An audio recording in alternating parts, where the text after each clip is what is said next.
किसान ने कहा कि एक एक लकड़ी को तोड़ो। चारों बेटों ने एक एक लकड़ी बड़ी आसानी से तोड़ दी।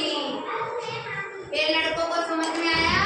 किसान ने कहा कि तुम अगर साथ रहोगे लकड़ियों की तरह तो कोई तुम्हें नहीं तोड़ सकेगा।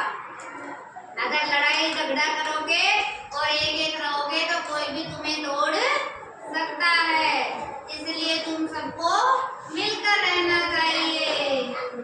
मिलकर रहना चाहिए।